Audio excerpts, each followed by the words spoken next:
All right, so we're here with Cortina Janelle. Going to have conversation in reference to particularly the actual Movement Collective and the book club that I'm doing with them around the booklet I've written called White Spaces, Notes on Race and Privilege for a Pretty Darn White Community. And I've been spending some time on Cortina's website, the Ade Project, which is really amazing. I encourage people to check it out, theadeproject.org. Cortina, you're doing just some really amazing stuff. Podcasts, really wonderful literature and videos shared on the website. And so just want to open it up to whatever might be there for you in these topics and see where we go. Awesome. Thank you so much, Jack. First of all, I have to just say thank you. I think when we initially met at the Mutual Aid Summit that was put on by Cooperate WMC last, August? And at the time I was teaching or co-facilitating, I would say, because I like the distinction between teaching and facilitating, with Larissa Lopez, the race, class, wealth session around cooperative development and really kind of breaking that down. And so we got an opportunity to meet in that space where we're already talking about the intersection of these things in our society that aren't inclusive and that perpetuate a certain narrative of success or tolerance or even acceptance. And so I think, and then just getting to meet your family and know that we're pretty close neighbors and be more engaged in your work has been also such a gift because, as a Black woman, especially a Black queer woman, there are a lot of spaces and a lot of places where people would rather have people like me not be there.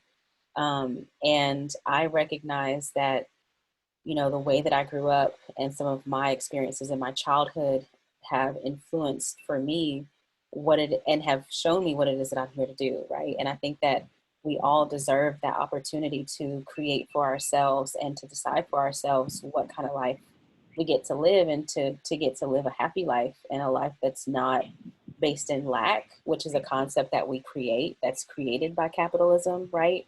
Lack and competition were created, taught, conditioned concepts. They're not natural concepts. But it is natural for us to need community and connection and creativity. And I think my life journey with all of its traumas and all of its triumphs, I really recognized and leaned most into my creativity because every single situation I found myself in, I had to find creative solutions and think differently about what was possible for me in order to get to the place that I'm at. And that's come with having to navigate in some very interesting ways around systems and oppression and privilege. And also, very much always seeing myself as a human being first and not letting somebody make me choose something they had constructed for me first. And so it's been this interesting dance for me my whole life. So fast forward to 2011, I moved back to Western North Carolina. I was born and raised in Morganton, North Carolina, so native here. And in my family lineage, and one of the things that I think also has propelled me in my work and the work that I'm doing with Ade, which I'm kind of setting the context for all of that, but the part of me that I've always known, that I've always been most reminded about is that I'm Black because of my hair texture, my skin color, I have to choose that particular box, right?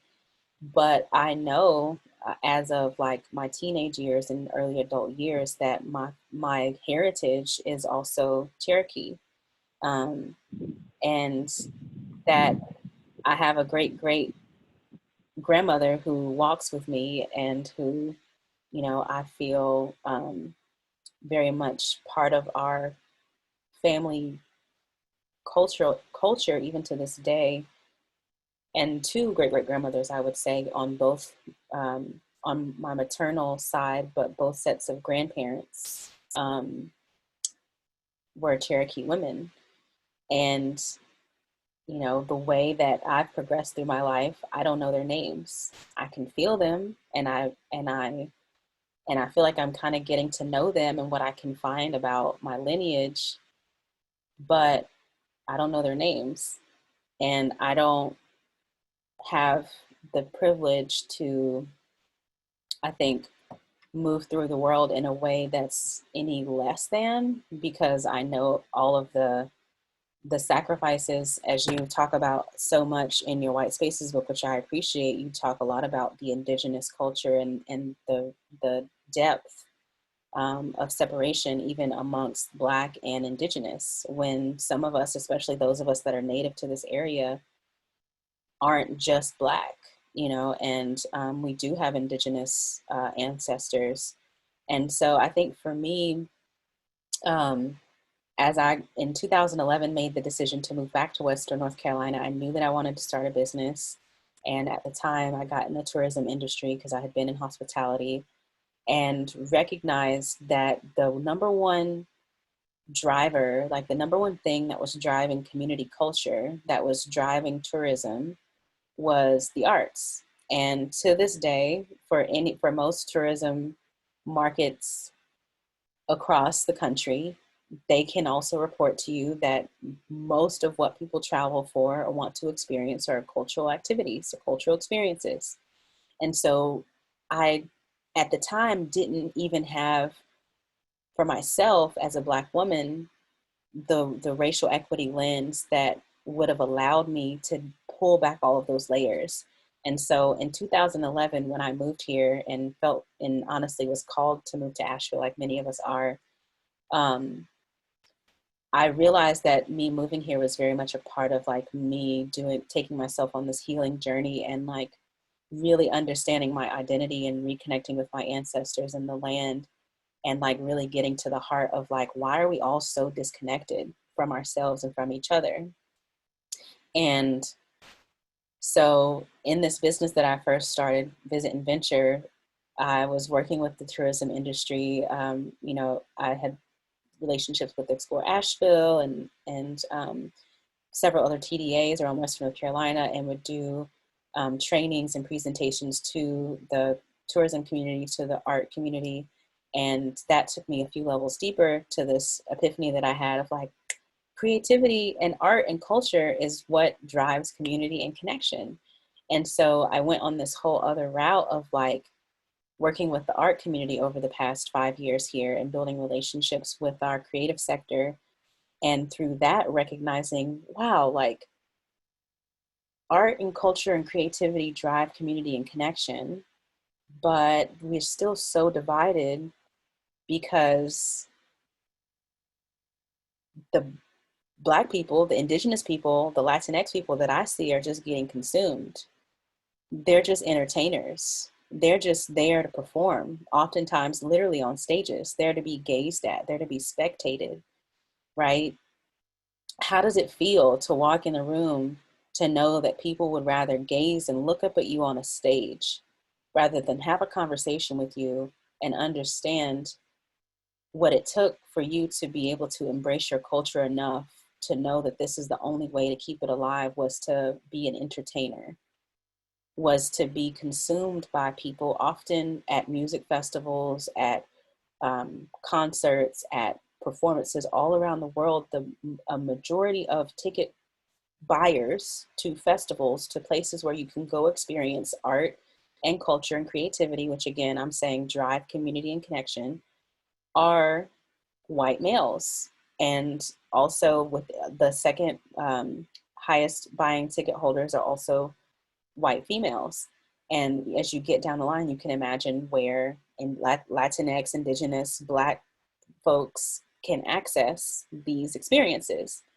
And so if that's the only place and the only way that a person's getting to experience their culture,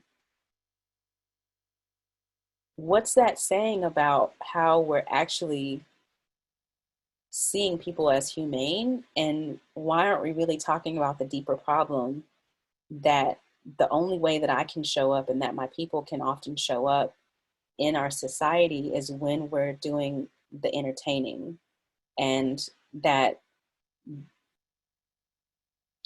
with the birth of Ade in 2018, I think that I had done enough work up until this point, both on and with myself, and like peeling back these layers and trying to really get to the heart of like, why and how is there this disconnection for me as a Black Indigenous person with my own culture? Where's the spaces that exist, and who are the people that are getting access to it? Who are the people that aren't getting access to it? And how can, like, what needs to shift so that we recognize that if others are that willing to celebrate and be entertained by our culture and by our stories, then we also need to have that opportunity to connect for and with ourselves, with our culture, but also use it as a point of pride and not of difference. And so in 2018, I, along with all of, I feel like all of my ancestors and previous experiences and experiments and lessons, Artists Designing Evolution was created, or ADE project. And Ade stands for Artist Designing Evolution, but Ade also is a word that means crown in Yoruba. And in my understanding and my vision for the world that we live in creating Ade, is to have a brave space where we're actualizing equity by creating opportunities with and for communities of color to really shift this narrative that in order for us to engage with our creativity, we can only be entertaining or performing, that we can't be included in the co-curation of a thing or the production of a thing,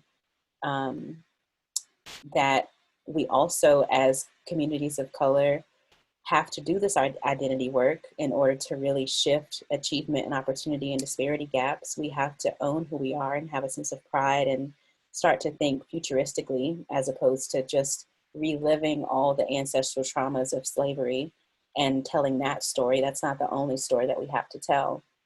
And so that's why, you know, there's this focus on artists and creativity. And then the other piece of the why, the deeper why with Ade, is that we all have a birthright to be creative. Like when we're talking about capitalism, when we're talking about oppression, when we're talking about these systems that were built on our behalf, took away our right to think and create for ourselves in many ways. And so for me, as an artist, as an organizer, you know, I feel like that's actually the thing that we're fighting against. It's not even that I'm fighting against you as a white person, or someone else as Latinx, or this person because they're, Asian. I don't think that's actually the thing. I think if we continue to look at it in those terms, then we continue to perpetuate the separation and the difference that was created in the first place in a way. I think we also have to turn our attention to the power of our imagination and how creativity and really leaning into that can allow us to work differently, to gather differently, to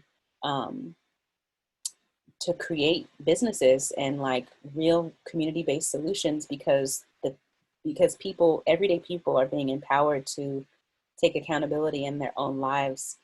And it's just like this really connective basic human thing and human principle. And like all of my peeling back of some layers that, it's about compassion and humanity, and like art is a universal connector. Like the tourism numbers, the various industries that come out of people visiting a place tell us those facts. And I think my experience in the creative sector also showed me that my culture does have value.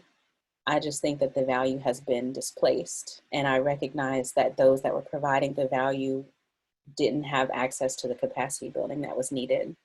And so it's, in a lot of ways, it's about equity, but it's also about creating a different kind of economy, a different kind of community narrative, where it doesn't have to be hard. We can start small, and we start a project at a time. And so that's where Ade Project came from. Thank you so much for that. After spending time on the website and, um, there was a couple things that really struck me. The thoroughness of both what you just shared, and also the thoroughness of like the website and how much you were willing to share on there. There was one thing that I really loved that you said that I believe was part of the mission. This is just a portion of the sentence, but you had bolded it on the website, and it said, "No business or entrepreneur is exempt from the necessity of our creativity." And I just really, you feel free to speak to that, but I just wanted to like say that out loud in the space, you know? Well, yeah. And I think it goes back to like creativity is like, for me, as far as like how like my way into this work, with all respect for those that are doing it, such as yourself, by like writing books, by organizing, by whatever the way is, I think that we're all taking our unique and authentic path to creating the world that we want to see, right? And within that, it's like we're all creating. And I think that part of reclaiming the narrative is that artists have honestly got a bad rap. Like, we have been told in our society and in our culture, and we've accepted this narrative that, you know, this notion of being a starving artist, and that when you're an artist or when you're leaning into your creativity as a sole focus of your life, that with that also comes pain and lack and struggle. Well, think about why that narrative might have existed in the first place, because we were an industrial society that was trying to build up capitalism on the backs of people of color and indigenous and Black people. And the separation had to continue to exist from us and our creative selves if we were to just conform in the ways that we were needed to build up the industry. So now here we are in 2020, and all industries are at a halt, and things are completely shut down all around the world. What I felt was my initial download, and why I got so excited about this moment that we're in, and with all respect to those that have experienced loss or pain or trauma, you know, whatever you're experiencing, not to invisibilize that, but to also say, like, this is a time for us to reimagine everything. Like, it's actually possible for us to reimagine everything, because we have gotten so far away from our ability to recognize that everything that we're doing in our lives is creation. And when we think about mindfulness and we think about positive thinking and manifestation, it all comes down to, what are the thoughts that are driving our actions, and how are those actions driving our character, what we're creating, what we're building. And so even as entrepreneurs and as creatives, I have to be making this connection with, what are the beliefs and the narratives that I'm holding, because that's going to be what I produce, right? And so it becomes that much more important as we're talking about creating and art, like art in of itself, is to, one, reject the narrative that when you're creating, you're going to be struggling, because that's just not true. I believe money follows value. Money is an energy like anything else. And that we can actually have abundance, and we can actually be a very resourced community and society. But we have, like, we know that there are certain things that no longer work for us, capitalism being one of those things, just to name that very boldly.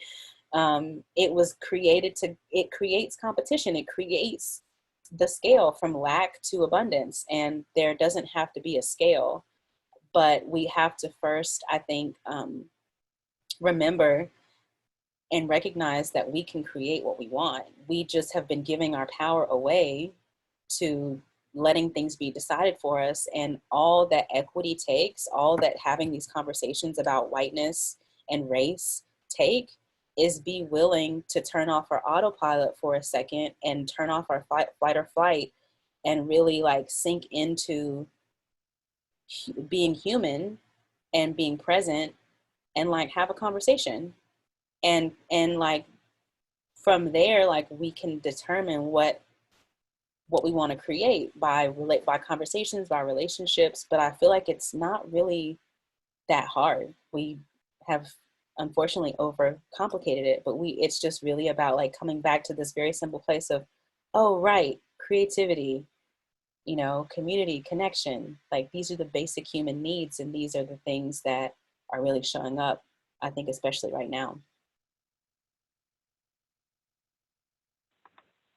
Thank you for that. And one of the things that came up for me when you were sharing about, the willingness to have a conversation and to not continue with our default or our autopilot, it strikes me that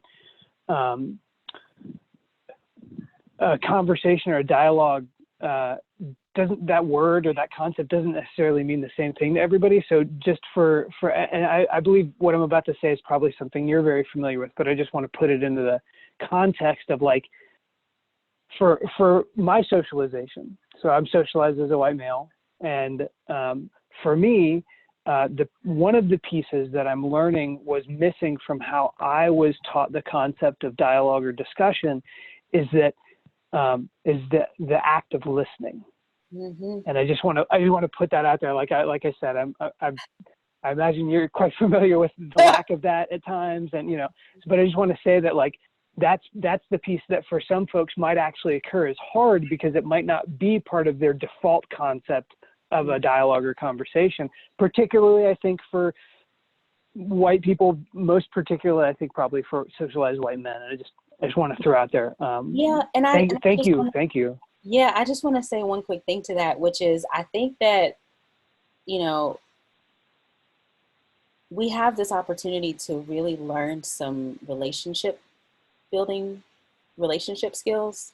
I think relationship skills in general is what we've lacked in our society, because why would we be taught how to have healthy relationships if the society and industry thrives on us staying separate and, staying unhappy and needing, some distraction.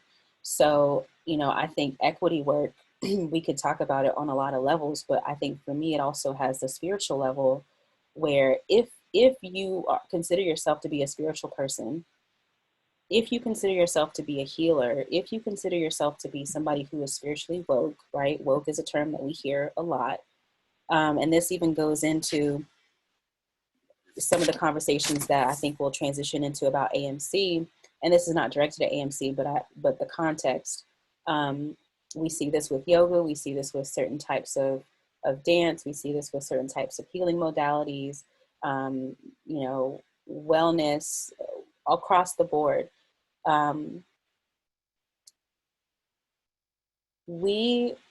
So there's a couple things. So spiritual bypassing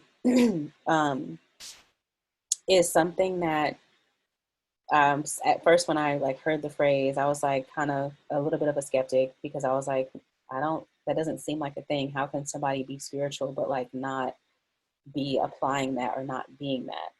And I think that the more that I have done my own racial equity work and also been engaged in doing it with others, it's one of the most harmful things for us to be in a society where spiritual bypassing, white fragility, and liberal or progressivism are the accepted responses to conversations or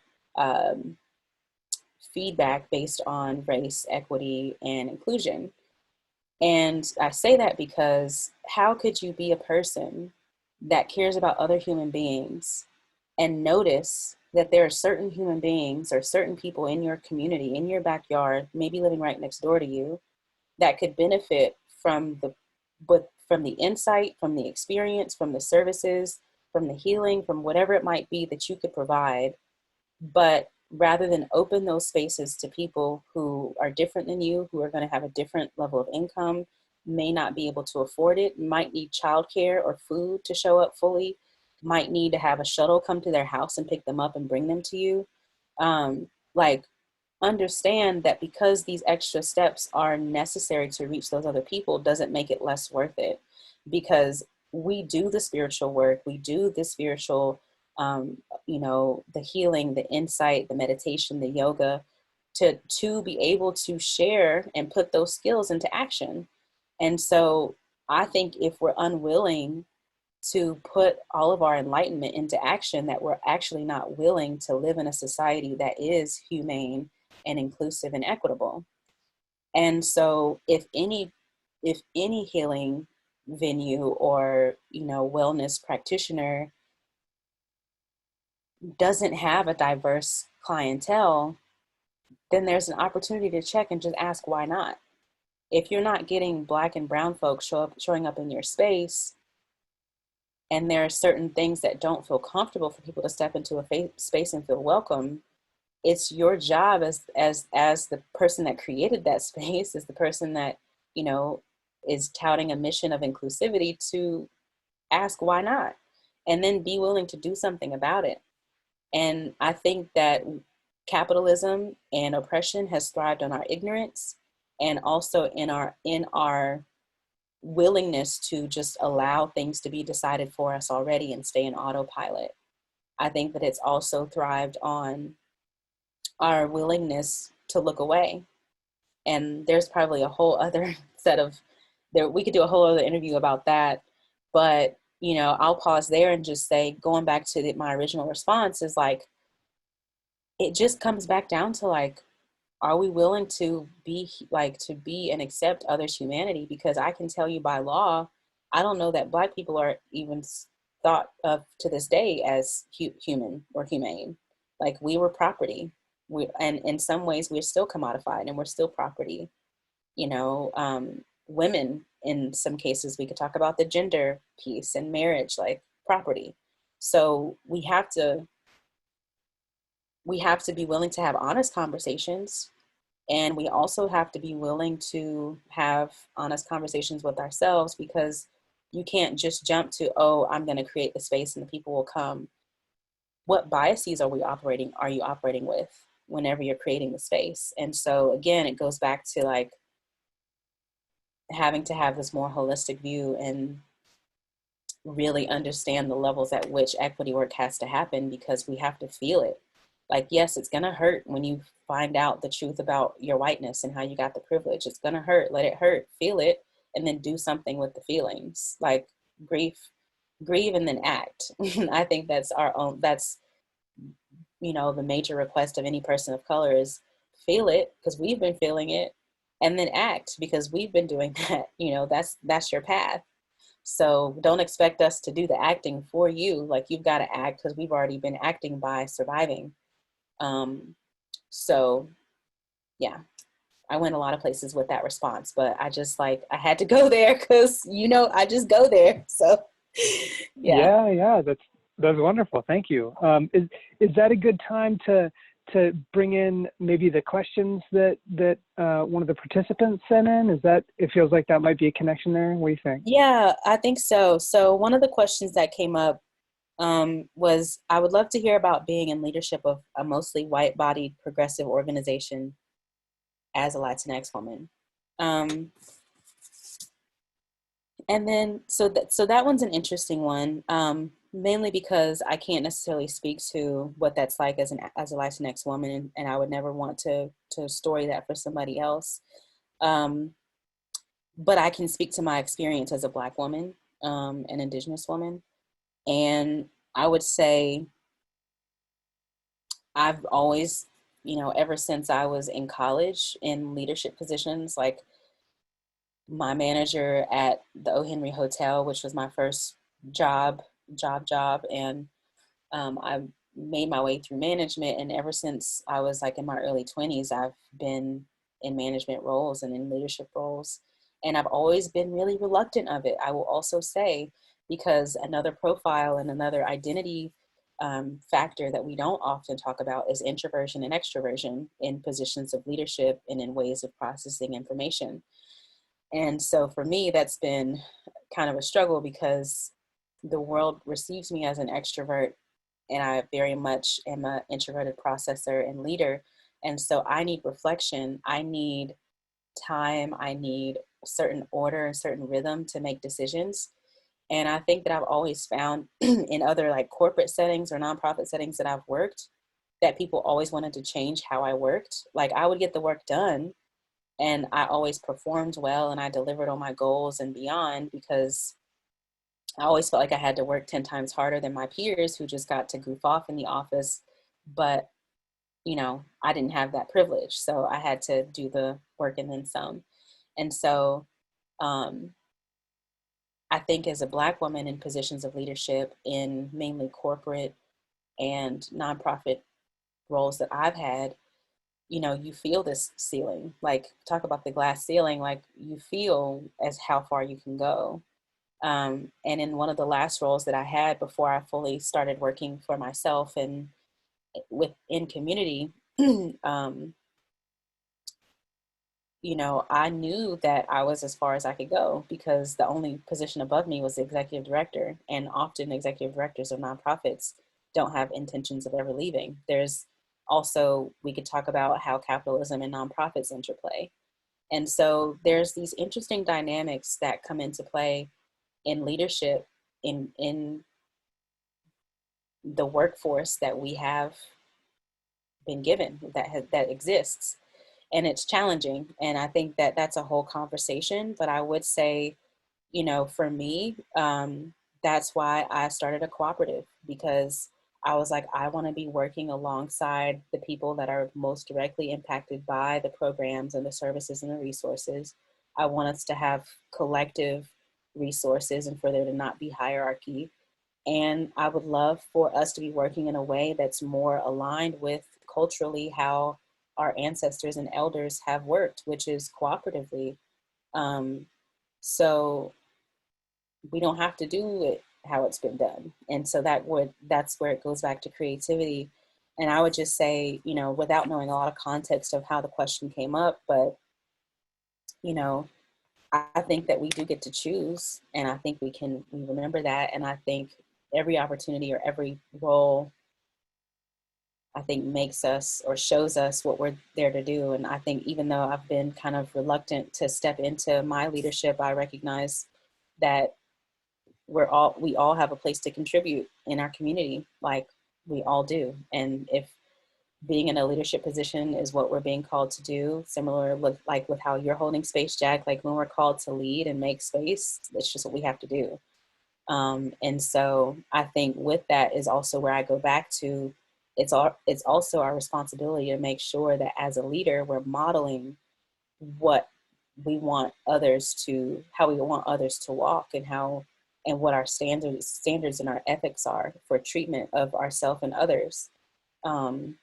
So we have to be talking about equity and who's not in the room and why they don't feel welcome, because it just makes sense. Like, why, like we get so caught up in our differences that we can't celebrate that we have all these different perspectives and all these different people that were sent here to be here with us, and that we actually have so much more to learn from each other than we can imagine. So yeah.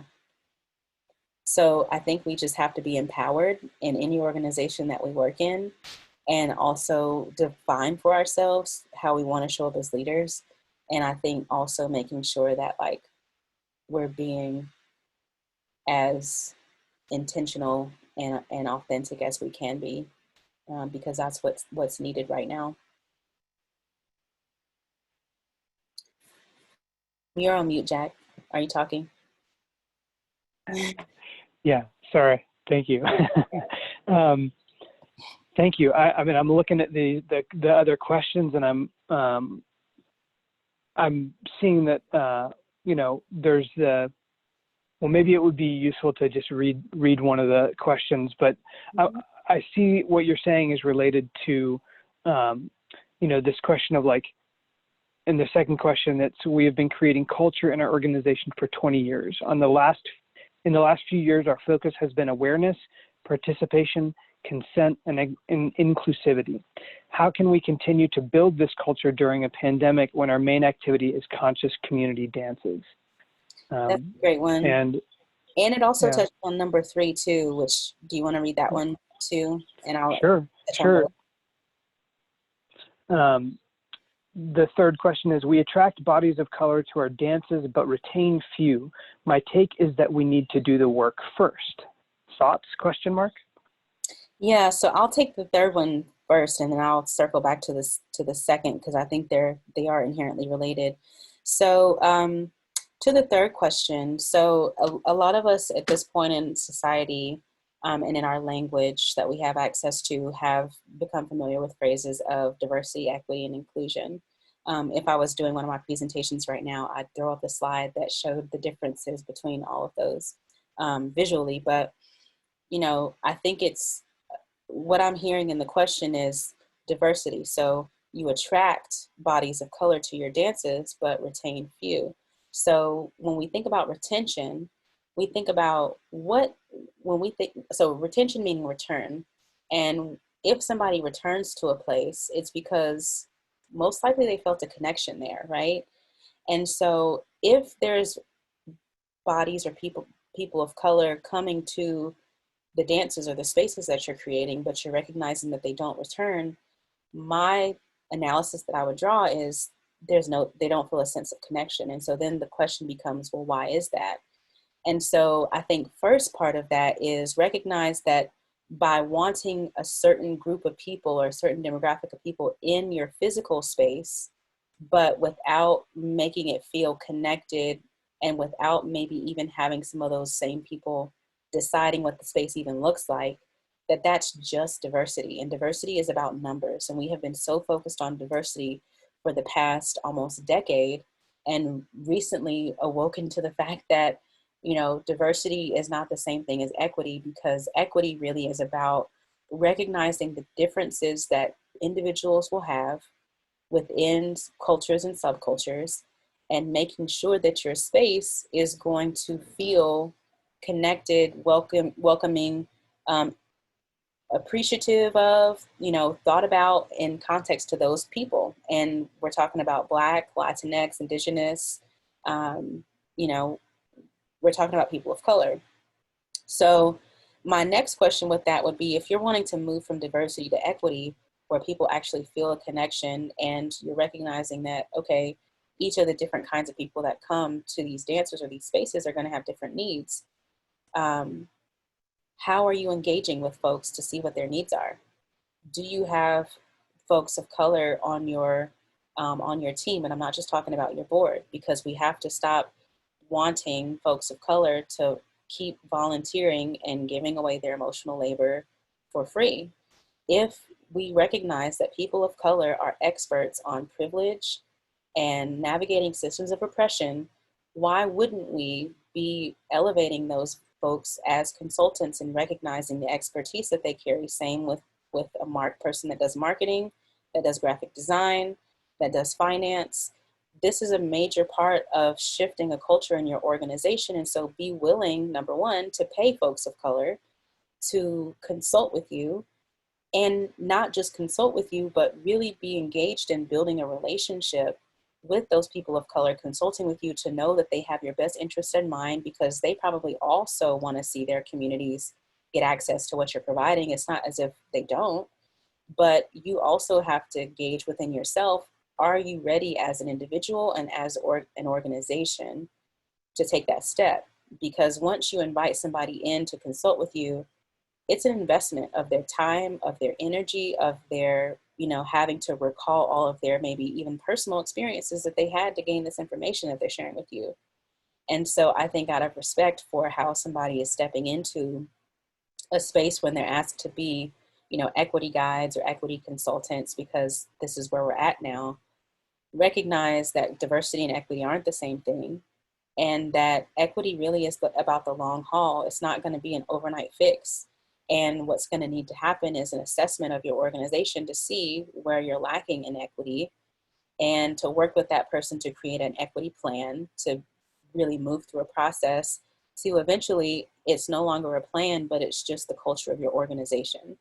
So that's kind of how I would answer that question. And then with that, I would say, once we move from diversity to equity, we move from equity to inclusion, which I see as part of your second question. And it's great to focus on inclusivity, but again, you're lacking the focus on equity and understanding the differences in how those things show up on an organizational level.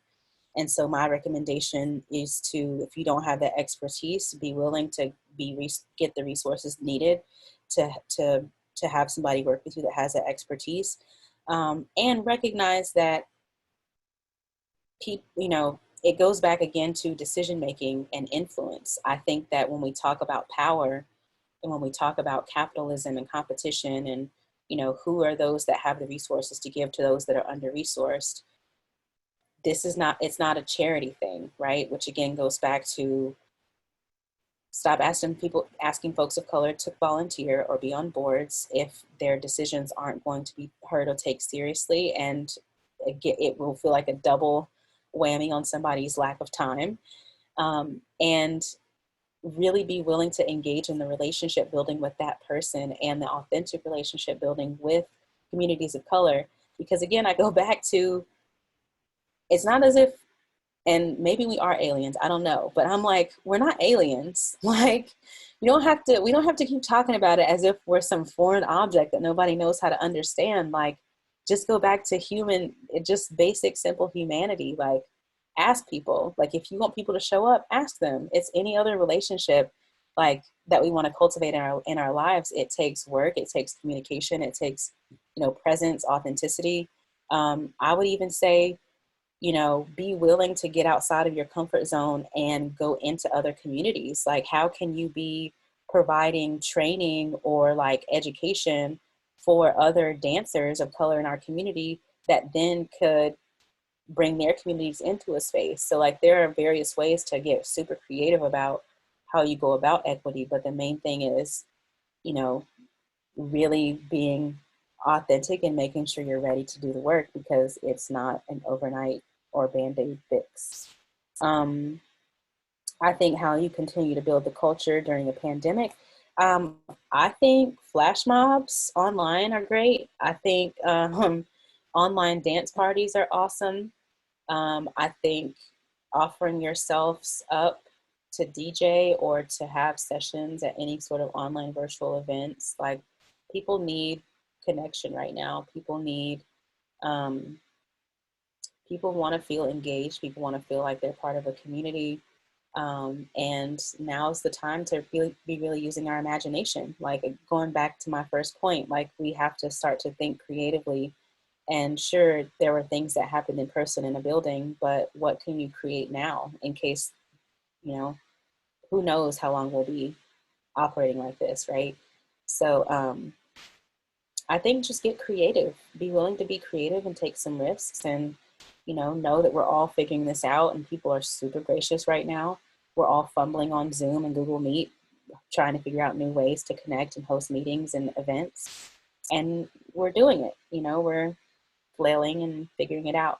So I think be willing to take small creative risks to build some resiliency, and who knows what that could continue on for your organization, even once we can physically come back. And this is what I'm saying to everybody is, can you imagine if you did something like this and people were engaging from all over the world? Like, who's to say your audience just has to be Asheville? Like, we put ourselves in these boxes sometimes, and we don't have to. So that's my insights. Those are my suggestions, and I hope those were helpful.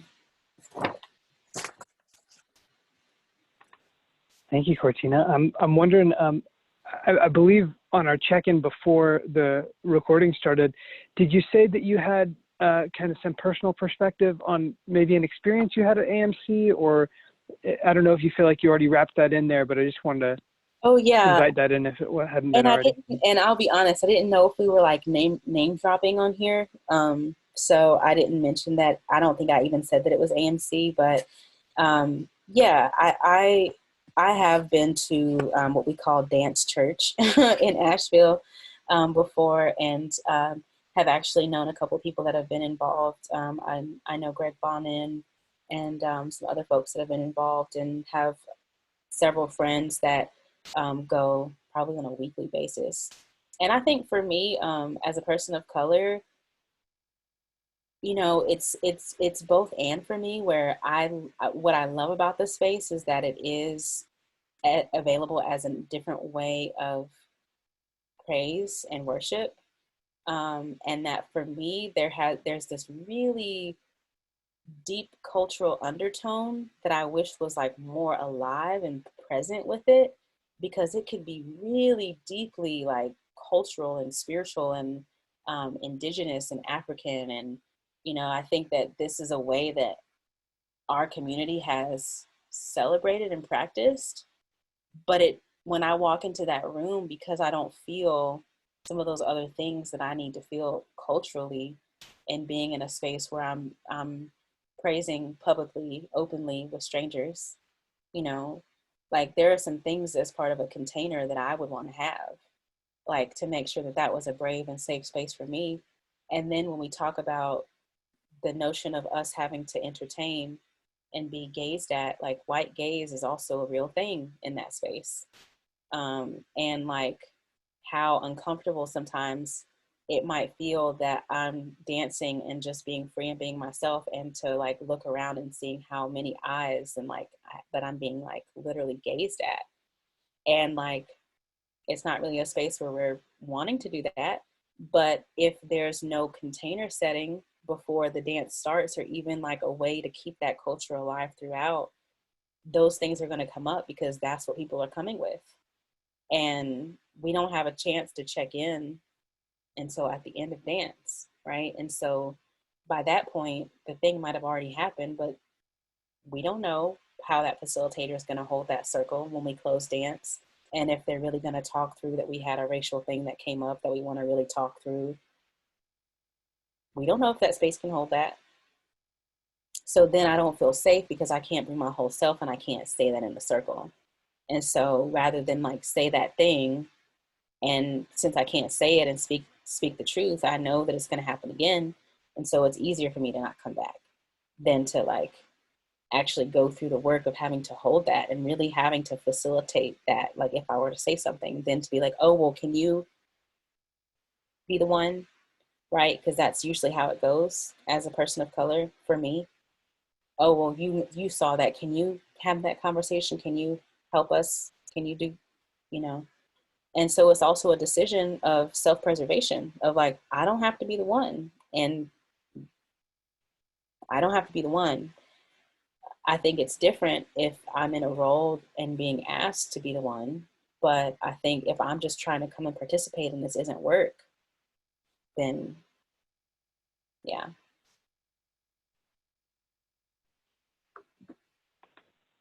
Thank you. Thank you for speaking to that.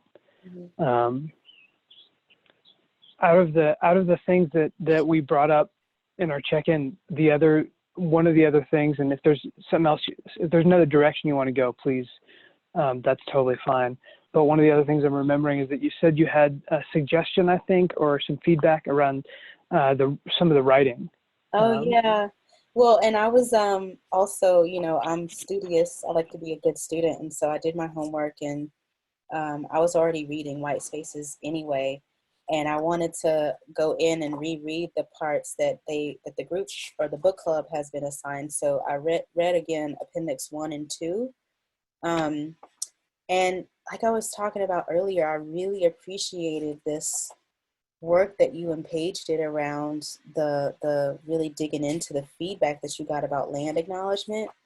And even in you sharing that transparently, it made space for me to learn with you. So I just want to name that's what happens when we're vulnerable and we share. It gives us all an opportunity to learn. So I just want to say thank you for modeling how you're doing that. And, one of the things that came up for me in terms of feedback or suggestions was in Appendix 1 around the apology to people of color. A lot of what is in here is so rich. And I'm going to highlight on page 109 of the updated edition is where I'm reading from.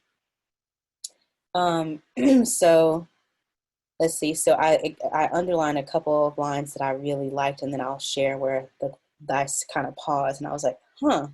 So it says, I see that those who are biologically and culturally descended from enslaved people are shut out of the benefits of the wealth that their ancestors were forced to create.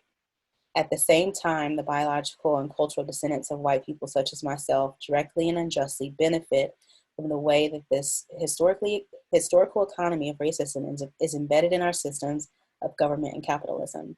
That was like, oh, that was like brilliant. And then you go on to say, I do not know how to make these things right, and I don't even think that is possible. And I pause here because I question and I challenge this thought that within an apology, we should also, that it's necessary or even acceptable to say, I don't know how to make these things right, and I don't think it's possible. I think maybe the I don't know how to make things right part isn't so much of a, there isn't so much pushback on that, because that's a personal statement of like, I don't personally know, like maybe you don't know.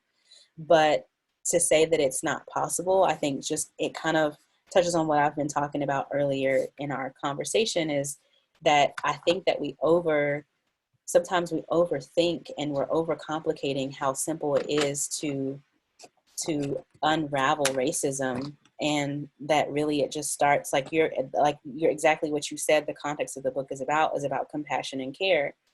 And so I think, and I also think that there's power in words and power in what we say. And to say that you don't think it's possible, it's like, oh, I don't know how many people I won't saying that it's not possible. Because I think, again, when we start to really acknowledge that we're creating and we can, you know, we have the capacity to create what we want to see, and we're always creating, even in ways that we haven't taken credit for, that it's up to us, and I feel like we should be really empowered to maybe say something more along the lines of like, I'm willing to explore what might be possible, like what we're asking for, what would feel welcoming is a willingness. I want you to be willing. And I think that's what solidarity is about, is like, I don't need you to hold my traumas or carry my baggage. I don't even necessarily need you to understand me. I just need you to be willing to see, and to be willing to feel, and to be willing to do what's necessary. And all of that is the willingness, because that's going to drive your actions. And so, I think that gives people too much of a pass, to kind of be like, I don't think it's possible, like, let's not work toward it. Thank you. That's really good feedback. I really appreciate that. And that's something that that I struggle with in myself, as someone who, as we were sharing before, personally, as a planner, as someone who like kind of wants to be able to line up the task in order to engage in the task as a craftsperson, and trying to like, I've always looked at everything in my life through the frame of creativity and making, and like, and in this conversation, this dialogue around these topics,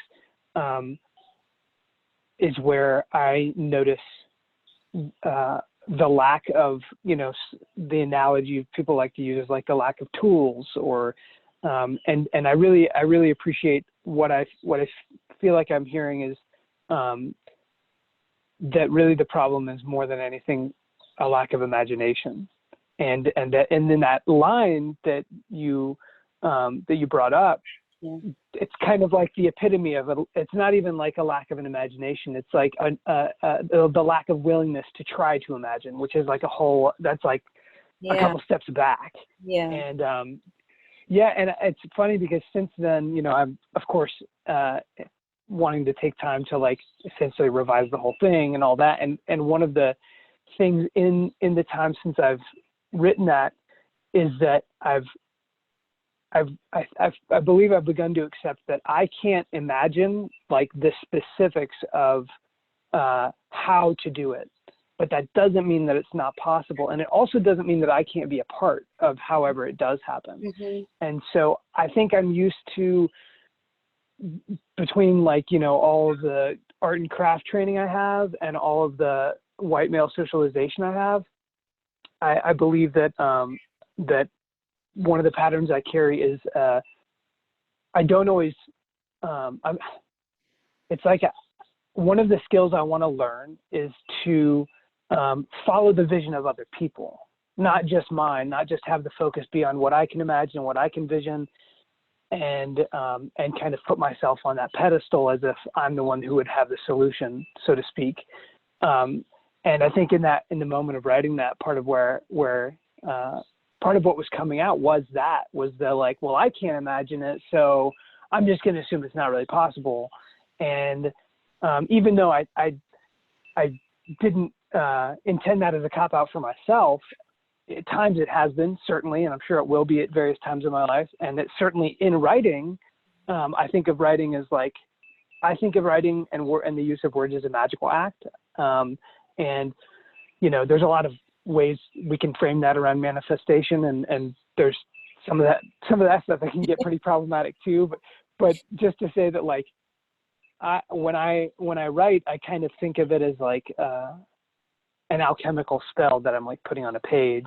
Mm-hmm. And so there, like, I really take it to heart when something that foundational as what you just pointed out is brought to my attention. So I really thank you. And thank you for that reflection back. And I just want to add one more thing in there, is that I think sometimes we might lack that space to create or imagine because of or even to do the work of racial equity, or to see what's going on in regards to our society, and that things need to change in order to be more inclusive of others, is that it feels like we have to do it by ourselves. Like when we're thinking about whether or not this thing is worth doing, it's like, oh, I have to be the one. Because again, with this narrative that's perpetuated in our society, is like every man for himself, and we're competing. And therefore, if you're going to say yes to something or do a thing, you have to be willing to put it onto your own back and strap yourself up by your bootstraps, you know, and struggle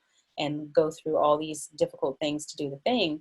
But it's like, actually, if we look around us and across from us, like we actually have resources in other people, but we haven't necessarily had those opportunities to build those relationship skills, or even like entrepreneurially in a way that's not based in competition. And so, like, again, it goes back to like everything being inherently connected by our willingness to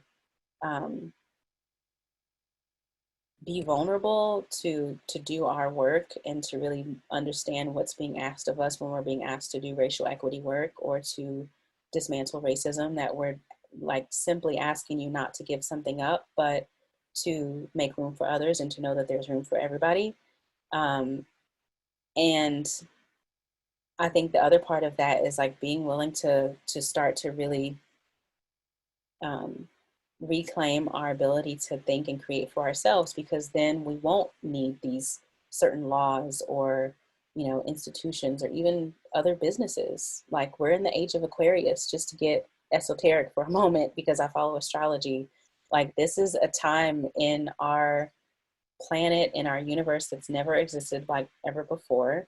And this is a time when we're going to be at the height of our creativity and our innovation and our entrepreneurialism. And so it's actually a time when we're going to be really leaning into this reminder and remembering that we're actually here to create. And so I think the only other thing that I would remind us of is that we don't have to do anything alone. Like, the whole thing of creating an abundance mindset is recognizing that lack is an illusion and there's actually an abundance of resources around us, and that capitalism and white supremacy has just shifted how those resources get distributed, and we just need to balance the distribution. And like, you know, it just comes down to that. So yeah, I really appreciate getting to have this time to chat and to kind of you know, have this conversation about how necessary it is for us to keep imagining and just keep creating and keep being human. Because for me, like, that's the soul of Ade and, you know, the work that we're engaged in. And I think it's possible for all of us, you know, like, I think we can all like really have the kind of world we want to live in. It just starts with us deciding that we're going to reflect and not just wait for it to show up in front of our eyes and that somebody else has to do it. Because actually, we're not waiting for anybody. You know, like we have to create for ourselves what we want to see. So we just have to decide and, you know, recognize that it's a process. And yeah, and that's really it.